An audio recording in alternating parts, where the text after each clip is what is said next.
नमस्ते दोस्तों, स्वागत है आपका अर्पिता की देसी रसोई में। तो आज मैं आपके लिए लेकर आई हूँ हेल्दी और टेस्टी लड्डू की रेसिपी। ये लड्डू गर्भवती महिलाओं के लिए है, डिलीवरी के बाद खाने के लिए बहुत ही फ़ायदेमंद है। वैसे तो इसे कोई भी खा सकता है, इससे एनर्जी तो मिलती है, साथ ही शरीर बहुत ही जल्दी रिकवर होता है। तो यहाँ मैंने 200 ग्राम बादाम लिया है, 200 ग्राम अखरोट, 100 ग्राम मुनक्का। तो मुनक्का आप देख सकते हैं, ये बड़े साइज़ की किशमिश होती है।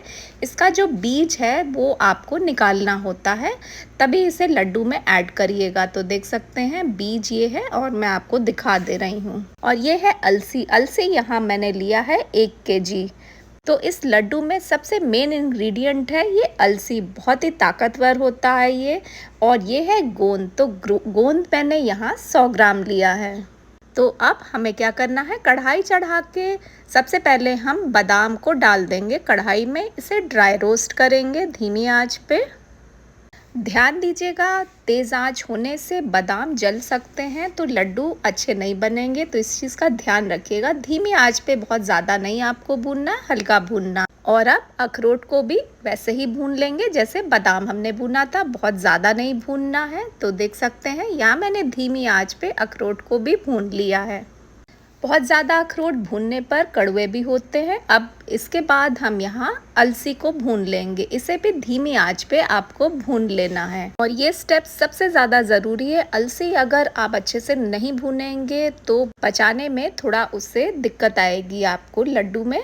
तो चलिए, यहाँ मैंने अलसी भी भून लिया है। तो हर एक स्टेप ध्यान दीजिएगा दोस्तों। यहाँ अलसी को हल्की आंच पे आपको भून लेना है, कच्ची अलसी नहीं रख। और अब गोंद को तलना है। तो यहाँ मैं कढ़ाई में 1 कप देसी घी डाल ले रही हूँ और यहाँ मैं थोड़ा थोड़ा करके गोंद डाल दे रही हूँ। गोंद डालते ही ये एकदम कुरकुरे होने लगते हैं, देख सकते हैं आप दोस्त, कुरकुरे और फूले फूले। तो उसे छान लीजिए। और अब यहाँ हम सारे के सारे ड्राई फ्रूट्स को थोड़ा थोड़ा करके पीसेंगे। तो यहाँ मैंने बादाम डाल दिया है और इसे बहुत ज़्यादा आपको नहीं पीसना है, थोड़ा दरदरा रखिए। दरदरा रखने से टेस्ट जो है लड्डू का वो बहुत ही अच्छा आएगा। अब एक बड़ी सी परात में सारा पिसा हुआ बादाम मैंने इसमें डाल दिया है और अब यहाँ अखरोट भी ग्राइंड कर लेंगे इस तरीके से और इसे भी परात में डाल देंगे। बहुत ज़्यादा इसे अगर आप पीस लेंगे तो लड्डू का टेस्ट थोड़ा सा अलग आएगा, अगर इसे दरदरा रखेंगे तो टेस्ट अच्छा आता है। तो अब यहाँ मुनक्का जो है उसे मैंने नहीं ग्राइंड किया, इसे ऐसे ही डाल दीजिए। और अब अलसी को भी ग्राइंड कर लेंगे। तो थोड़ा थोड़ा करके, अलसी की मात्रा थोड़ी ज़्यादा है तो इसे एक एक करके इसे ग्राइंड करके और परात में डालते जाएंगे। तो 3 से 4 बार यहाँ मैंने ग्राइंड कर करके इसे परात में डाल दिया है। और अब यहाँ गोंद जो हमने फ्राई किया था इसे भी डाल देंगे।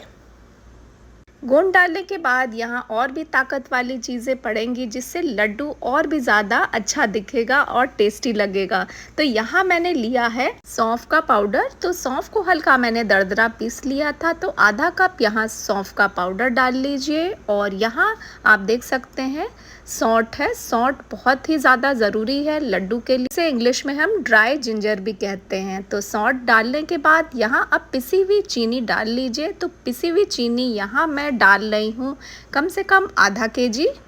आप चीनी के बजाय अगर आपको चीनी नहीं डालनी है तो बूरा डाल सकते हैं या फिर खांड का भी इस्तेमाल कर सकते हैं लड्डू बनाने के लिए। चीनी डालने के बाद अब इसमें ऐड करना है हमें इलायची पाउडर। इलायची पाउडर या इलायची के दाने भी। तो यहाँ 1 बड़ा चम्मच इलायची पाउडर डाल लीजिए। तो ये सब डालने के बाद अब क्या इसमें मेन इंग्रेडिएंट और है वो भी आपको मैं बताती हूँ। तो सबसे पहले इसे मिक्स कर लेंगे बहुत ही अच्छी तरीके से। मिक्स करने के बाद इसमें पड़ेगा देसी घी। तो मिक्सचर में डाल लीजिए आधा किलो गरम पिघला हुआ देसी घी। घी डालने से लड्डू का जो मिक्सचर है वो एकदम खुशबूदार हो जाएगा। और हाँ दोस्तों, घी जो है वो आप थोड़ा ज़्यादा ही डालिए ताकि लड्डू जो बांधेंगे हम उसमें हमें आसानी होगी। तो घी की मात्रा थोड़ी ज़्यादा रखिए। तो यहाँ मैंने आधा केजी घी का इस्तेमाल किया है। तो बस अब जल्दी से सारा का सारा जो इंग्रेडिएंट है वो इसे अच्छी तरीके से मिक्स कर लीजिए। और घी की मात्रा जैसे कि मैंने बताया है, बार बार मैं आपको बता रही हूँ कि इसमें थोड़ा ज़्यादा डालिएगा ताकि हमारे जो लड्डू हैं वो अच्छे से बंध जाएं और नरम नरम बने। तो चलिए लड्डू बनाना शुरू करते हैं। तो लीजिए तैयार है हमारा टेस्टी ड्राई फ्रूट अलसी का लड्डू। ये बहुत ही एनर्जी देता है, खास प्रेगनेंसी और डिलीवरी के बाद। हेल्दी, साथ ही बहुत ही ज़्यादा फ़ायदेमंद भी है, इसे कोई भी खा सकता है। तो दोस्तों, अगर आपको ये रेसिपी पसंद आई हो, वीडियो को लाइक करें, शेयर करें, चैनल को सब्सक्राइब करना मत भूलिएगा।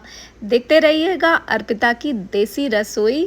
मैं फिर आऊँगी बहुत जल्द एक नए वीडियो के साथ। अगली बार फिर मिलेंगे, तब तक मैं चलती हूँ। Okay, bye bye.